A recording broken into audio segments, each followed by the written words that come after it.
If you go to one of Ben Ashford's workouts for no more than 30 seconds, there's no doubt in your mind as to where he learned his style. That will be good enough to put the Tide in second place in the SEC West, behind LSU. We're joined now by Alabama's Kenyon Drake. And Kenyon, you were recently named one of the top 25 college football players to follow on Twitter. So tell me, what makes a good tweet? A scary moment in South Bend before last night's game between USC and Notre Dame. Not the most ideal of beach days here in Clearwater, Florida, but Auburn and Wisconsin both making the most of it. Less than an hour away from finding out where Hueytown native Jameis Winston will land in the NFL draft. He's presumably going to be the first pick going to Tampa Bay. You thought things got a little heated yesterday at the press conference between Deontay Wilder and Eric Molina.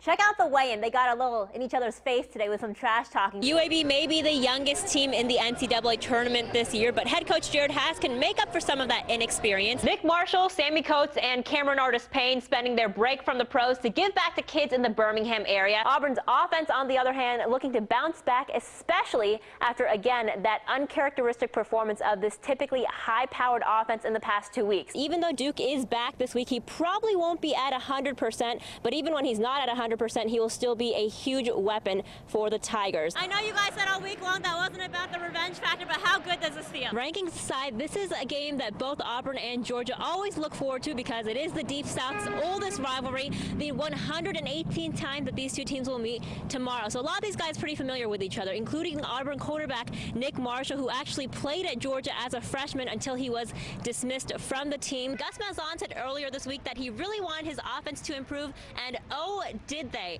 Checking out some of the first half highlights now. In the first quarter, we saw Nick Marshall throw a lot more this season than last year, and today was a fine example of his passing skills. They're up 3-0. Nick Marshall has some time to throw, so he makes it a big one to Sammy Coates for a 56-yard touchdown.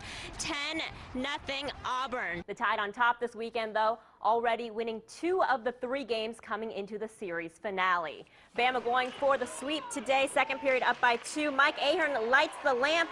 5-2 Alabama, but Auburn cutting it close. Braden Cashel here, top shelf goal. Tigers down by 1 at the end of the second period.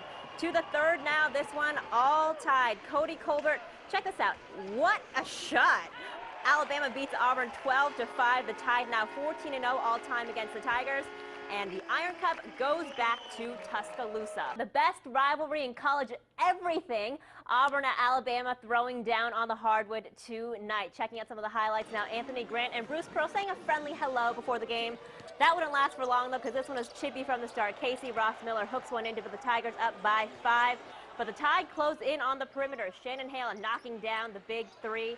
But leave it to the big man. Simeon Bowers, a.k.a. Sim City, gets the putback here. But the Tide, they will have an answer to that, and it comes with some style points. Rodney Cooper with the dunk. Alabama led by 2 at the half. They trailed by a lot more, by 9 in the second half, as much as that. Down to the wire, though, Rodney Cooper will get the tip in for the win, 57-55. Alabama, the final score.